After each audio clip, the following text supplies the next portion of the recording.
어느덧 2025년 새해 수요일로는 두 번째 주일이지만 수요 예배로는 우리 교회에서 첫 번째로 드리는 날입니다. 아직은 6월이기 때문에 교회도 가정도 개인들도 각각 새해의 어떤 목표를 세우면서 하루하루 그 목표를 이루기 위해 출발하고 있는 시간입니다. 우리 함께하는 교회 가족들 그리고 이 설교 영상을 시청하는 성도님들은 올해 어떤 큰 일들을 계획하고 계십니까? 또 올해 꼭 이루고 싶은 일들 그리고 올해의 버킷리스트 그 리스트에는 어떤 일들이 있으십니까? 혹시 내게 이루어졌으면 좋겠다 하는 그런 일들 중에 불가능에 가까운 일들은 또 어떤 것이 있으십니까? 불가능에 가까운 일들이 뭐가 있을까요? 라고 물으면 웃음이 나올 수도 있습니다. 내가 이루고는 싶지만 그게 어떻게 가능하겠어? 하면서 체념어린 마음에서 나오는 웃음이겠죠. 그죠? 여러분 우리가 가능성 그것이 발견되지 않는 일들을 보고 우리가 그것이 가능하지 않다라고 해서 불가능하다라고 얘기합니다. 여러분 살아가면서 여러 사람들을 만나는데요. 성격이 다 달라요. 삶의 가치관도 다 다양합니다. 근데 확실한 하나는 무엇이냐? 불가능이라는 단어를 자주 사용하는 사람보다 가능을 자주 외치는 사람이 하나님을 더욱 신뢰하고 또 신앙생활이나 사역의 열정도 아마 더 클 것이다 라고 저는 생각합니다. 물론 이제 불가능한 걸 불가능하다고 말하지 어떻게 가능하다고 말하겠습니까? 문제 삼을 수 있겠지만 물론 이제 터무니없이 올해는 하늘을 날고 싶습니다. 어떻게 납니까? 비행기 타지 않고. 그죠? 그런 것들은 불가능하죠. 그런데 그게 아니라 누군가는 지금 이루고 있는 일, 이루었던 일, 뭐 이런 것들이 지금 나한테는 불가능해 라고 외치는 경우에 한해서 말씀드리는 거예요. 예수님께서 마가복음 9장 23절에 이렇게 말씀하셨어요. 예수께서 이르시되 할 수 있거든이 무슨 말이냐? 믿는 자에게는 능히 하지 못할 일이 없느니라. 능히 하지 못할 일이 없다. 근데 이제 본론에서도 말씀드리겠지만 믿는 자에게 능치 못할 일이 없다 말씀하시는 그 의미는 하나님께서 나에게 갑자기 능력을 주셔서 슈퍼맨이 내가 되는 거 그게 아니잖아요. 그러면 어떻게 우리가 믿는 자에게 능히 하지 못할 일이 없다. 예전에 뭐라고 했어요? 능치 못할 일이 없다. 이게 우리 입에 되어 있어요. 능치 못할 일이 없다. 능히 하지 못할 일이 없다. 왜요? 내가 슈퍼맨이 돼서? 아니에요. 뭐예요? 예수님께서 일하시면. 예수님께서 일하시면 네가 능히 하지 못할 일이 없을 거다. 라고 합니다. 오늘 말씀은 불가능을 가능케 하신 하나님과 그리고 하나님을 온전히 믿고 준비했던 엘리야의 이야기를 담고 있는 열왕기상 18장 41절에서 46절까지 말씀을 가지고 말씀을 나눌 겁니다. 나눌 때에 큰 은혜와 도전이 있기를 소원합니다. 왜? 올 한 해 저와 여러분이 이루고자 하는 일들에 대해서 생각해 봤습니다. 물론 지금 이 시간에 우리가 호흡하고 또한 예배 드리는 것도 은혜예요. 은혜. 근데 오늘 나눌 은혜는 좀 더 특별한 은혜에 대해서 나눕니다. 한 해에 내가 이루고 싶은 일들이 이루어진다는 것. 여러분 그것은요. 특별한 은혜예요. 근데요, 하나님이 이루실 그 일이 진짜 정말 나에게 특별한 은혜가 되려면 우리의 신앙의 자세가 그리고 우리의 마음가짐이 마찬가지로 특별해야 함을 기억해야 합니다. 오늘 본문에 등장하는 단어 중에 특별한 은혜에 부합하는 단어가 등장해요. 그것이 무엇이냐면 큰 비. 오늘 본문 이전의 배경을 간단하게 살펴보면 하나님 앞에서 우상 숭배를 바알과 아세라를 만들고 우상 숭배를 자행했던 북이스라엘의 왕 누굽니까? 아합. 그 아내 왕이 누굽니까? 이세벨. 그 아합과 이세벨의 악행을 보시고 하나님께서 진노하셔요. 그래서 마침내 엘리야를 통해서 3년 반의 기근을 선포하십니다. 근데 그 3년 반 동안이나 내리지 않던 비가 마침내 내리는 것이 오늘 본문의 내용입니다. 물론 이 기적과 같은 큰 비의 목적은 아합과 아합과 이세벨 앞에서 하나님의 살아계심을 선포하기 위한 기적이었어요. 네. 그런데 당시에 3년 반의 기근 속에 살았던 이스라엘 백성들을 생각해 보면 그들에게 이 큰 비는 실로 특별한 은혜가 아닐 수가 없어요. 그렇습니다. 우리에게도 올해에 특별한 큰 비가 내렸으면 좋겠어요. 아멘. 그렇게 이 큰 비가 우리에게 특별한 은혜가 되려면 그러면 우리의 신앙의 자세가 어때야 할까요? 두 가지만 나누겠습니다. 첫 번째는 무엇이냐면 포기하지 말고 범사에 기도하라는 것입니다. 포기하지 말고 범사에. 우리가 살다 보면 어떤 목표를 두고 달려나가다가 안 되면 포기와 체념의 시기를 겪을 때가 있죠. 더 많은 날들은 사실 우리 어머니 원사님이나 또 영상에서 보고 계시는 어르신 성도님들 더 많은 포기와 더 많은 체념의 시기가 인생 중에 있었을 거예요. 포기와 관련해서 2010년대 들어서 속속들이 등장했던 신조어들이 생각납니다. 어떤 게 있나요? 맨 처음에 생긴 3포 세대입니다. 포기와 관련해서 3포 세대. 뭘 포기했어요? 이들은 연애와 결혼과 출산을 포기해요. 이 2010년대 초반이 아예 그 전입니다. 불안정한 일자리 때문에 사회복지 시스템이 부재가 돼서 당시에 그때 살던 청년 세대들이 3포, 연애와 결혼과 출산을 포기했다고 해서 3포 세대가 됐어요. 근데 그 후에 2015년부터 지금까지도 쓰는 말 중에 뭐가 있냐면 N4 세대가 있습니다. N4 세대.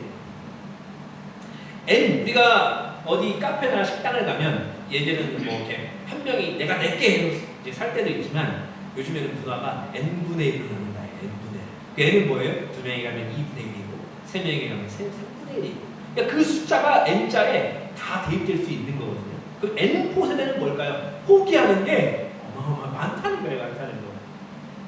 그 전에 이제 3포 세대를 넘어가면 5포 세대가 있었습니다. 5포 세대. 5포 세대는 뭐예요? 3포 세대에 있던 연애, 결혼, 출산 외에 두 개를 더 포기해요. 뭐예요? 내 집 마련을 포기하고 인간관계를 포기해요. 이게 5포 세대. 그리고 7포 세대예요. 7포 세대. 5포 세대에다가 두 개를 또 포기해요. 뭐예요? 꿈과 희망을 포기합니다. 그게 7포 세대. 근데 지금은 그거보다 더 많이 포기하는 세대. 그리고 제가 이제 뭐 비방하는 건 아니지만 욜로족이라고 있어요. 욜로족. 그 뭐냐면 지금만 내가 지금 행복을 위해서 지금 벌고 있는 모든 돈을 지금 다 허비하는 거예요. 그게 욜로족이거든요. 근데 그게 물론 이제 존중은 해요. 그런 요즘에 살기 어렵고 가정 이루기 어렵고 진짜 아들 딸 낳고 살기 어려운 세대 아닙니까? 그렇지만 이것 또한 어떤 사람들은 미래에 대한 포기에서 오는 그런 생각에서 살아가는 거죠. 방식이 되는 거죠. 여러분 이렇게 더군다나 요즘에는 청년 세대들 실업률이 역대 최대치라는 거죠. 이 어려운 세대를 살고 있는 가뜩이나 별로 없는 청년들 아닙니까? 예전에 비해서. 근데 이들이 포기한 게 너무 많고 어렵게 살아가는 이 사람들을 위해서 우리가 할 수 있는 게 무엇일까요? 예전에는 조언도 많이 구하고 어른들한테 그랬지만 이제는 그런 세대가 아니잖아요. 이제는 조언하면 반대로 주먹 날라오는 시대입니다. 그죠? 조심해야 될 시대예요. 그럼 우리가 뭘 할 수 있을까요? 그들에게 위로의 말을 힘들지 괜찮아 할 수 있어. 또 이들을 위해 기도해 주는 것밖에 없는 거예요. 그게 우리의 최선입니다. 여러분 오늘 본문의 상황을 살았던 이스라엘 백성들 그들에게 3년 반의 기근의 시대는 어떤 시기였을까요? 바로 포기와 체념의 시기가 아니었을까요? 열왕기상 17장 1절 길르앗에 우거하는 자 중에 디셉 사람 엘리야가 아합에게 말하되 내가 섬기는 이스라엘의 하나님 여호와의 살아계심을 두고 맹세하노니 내 말이 없으면 수년 동안 비도 이슬도 있지 아니하리라 하니라. 하나님께서 진노하셔서 엘리야가 열심히 기도하니까 비 내리지 않게 기도하니까 하나님이 진짜 비를 3년 반 동안 안 내리셨어요. 3년 반 동안에 비가 안 내리지 3년 반이면 모두에게 진짜 포기와 체념의 시기. 근데 18장 1절에 마침내 비를 내리겠으니 아합에게 모이라 하시는 하나님의 명령을 이제 마침내 듣는 거죠.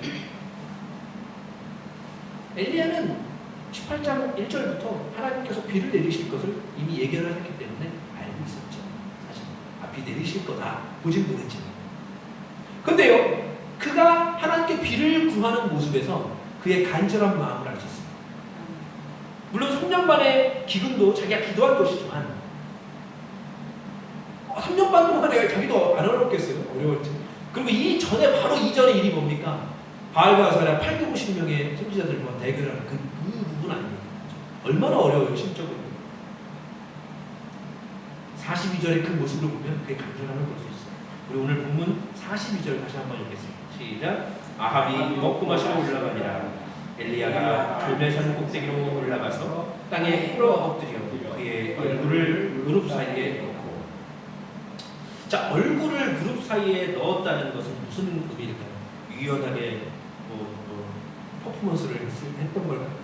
아니에요. 얼굴을 무릎 사이에 넣고 했다는 건 뭐예요? 간절한 기도.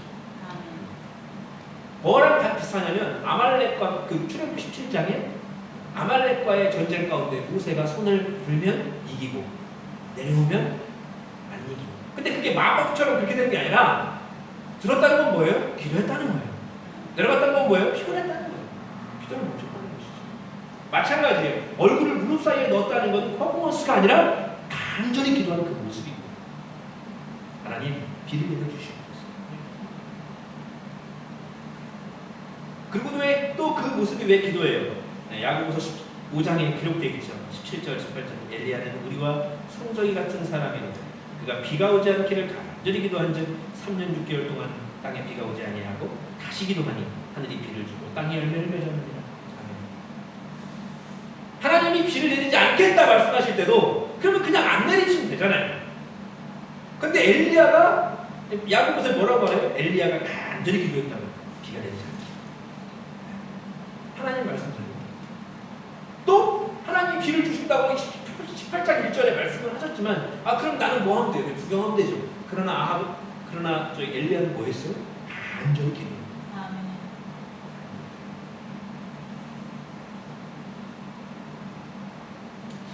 그리고 마침내 이제 사원에게 명령하는 거예요. 43절에 사원에게 올라가 바다 쪽을 바라보라.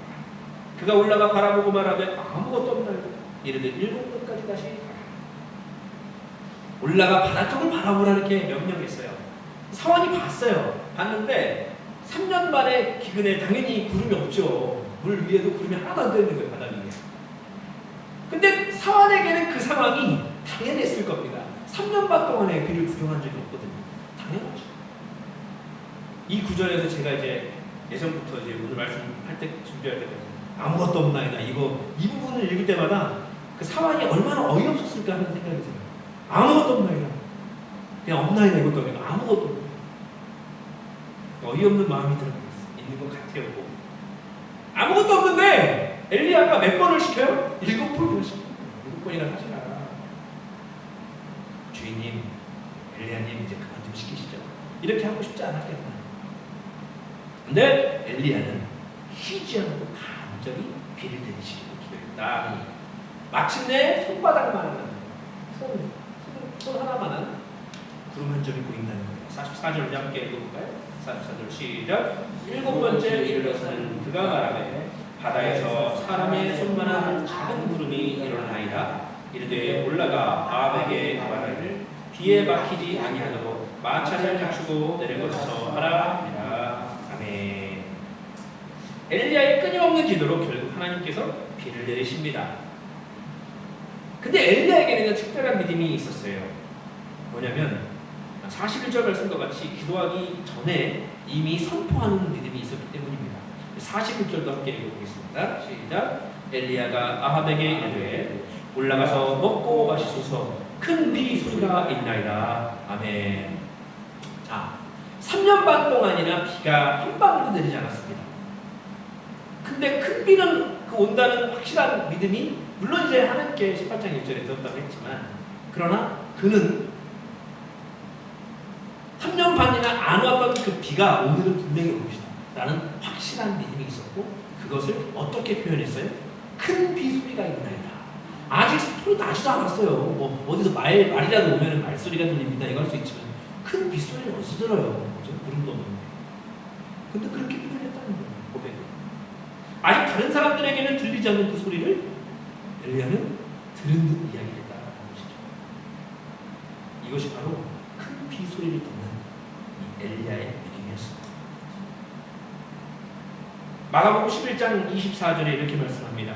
그러므로 내가 너희에게 말하노니 무엇이든지 기도하고 구하는 것은 받은 줄로 믿으라. 그리하면 너희에게 그대로 되리라. 우리가 암송하고 좋아하는 말씀이죠. 근데 받은 줄로 믿기가 쉽나요? 받은 줄로 믿기가 쉽지가 않아요. 그런데 분명한 것은 무엇이냐면 이 마가복음 11장 24절에 보면 받은 줄로 믿는 것이 그대로 되는 원이 되는 거예요. 그러니까 받은 줄로 믿어야, 믿고 구해야 그대로 되리라 분명히 말씀하셨죠. 전제 조건이 받은 줄로 믿는 것이.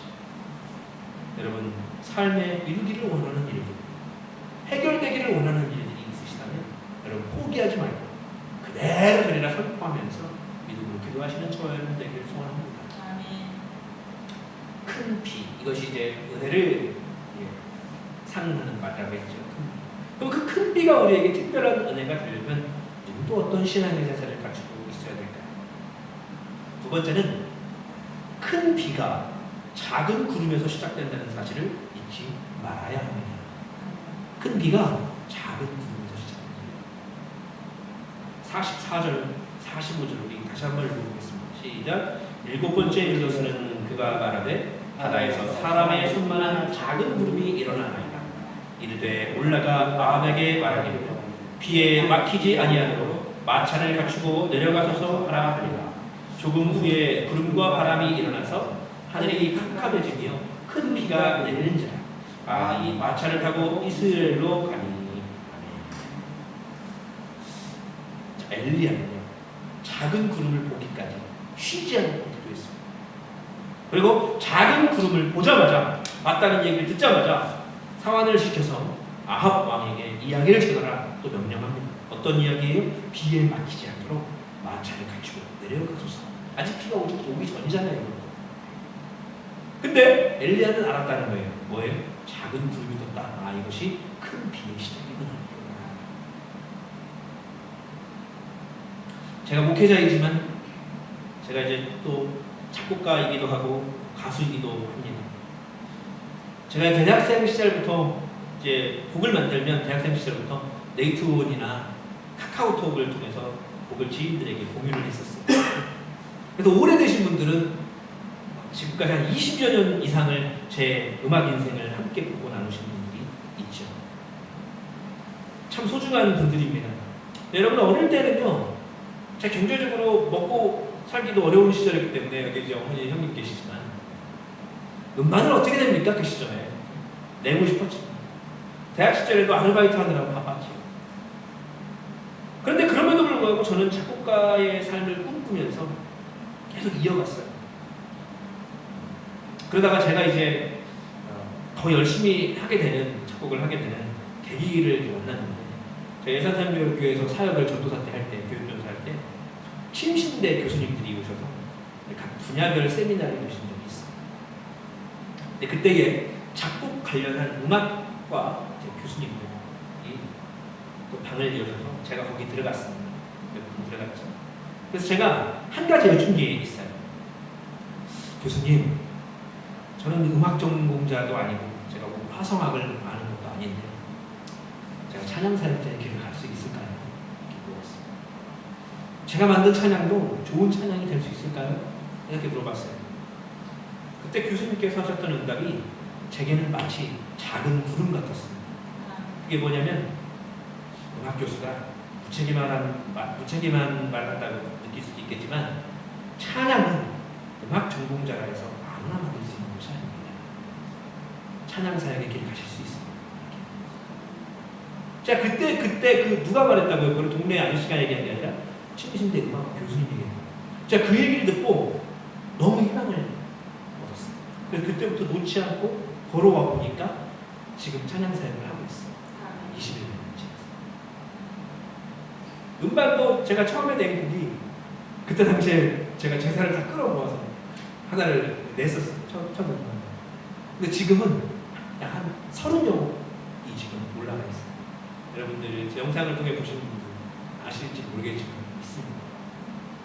여러분 올해에 우리 교회도 그래도 다시 2025년을 시작하며 걸어가고 있고 우리 사역의 길도 또한 우리 개개인의 성도의 삶도 걸어가고 있는데 여러분 이 신앙의 발걸음 중에 작은 구름을 발견할 수 있기를 원합니다. 아멘. 그 작은 구름이 기도의 열매. 아멘. 건강을 위해서 기도했을 때 뭐 한 군데만 잘 되면 감사할 거리지 원망거리가 아니에요. 그럼 여기만 하면 뭐해? 여기를 위해서 기도해서 하나님 고쳐주셨더니만 다른 데가 문제인데 그건 뭡니까? 기도의 열매 하나도 없는 거예요. 그냥 내가 좋은 거 먹어서 치료 잘해서 하는 거죠. 작은 열매는 그런 거예요. 뭐 하나만 내가 목표가 100이었다 1%만 잘 돼도 그 하나님 안 돼. 작은 구름이 그것을 통해서 하나님께서 이제 큰 비를 너에게 주겠다 우리에게 보여주시는 거예요. 감사하게 큰 비를 기다리면서 기도하면 되는 것입니다. 그리고 마침내 하나님께서 큰 비를 주실 때 하나님께 큰 영광 돌리는 저와 여러분의 신앙의 자리가 될 수 있기를 소원합니다. 말씀을 정리하겠습니다. 아직 올해의 시작이 혹시 나의 삶의 터전이 3년 반의 기분 중에 이스라엘과 같이 척박한 삶의 터전이라 할지라도 여러분 은혜를 주실 때 그것을 받을 준비하면서 나갈 때 여러분 큰 비 소리를 듣기 원합니다.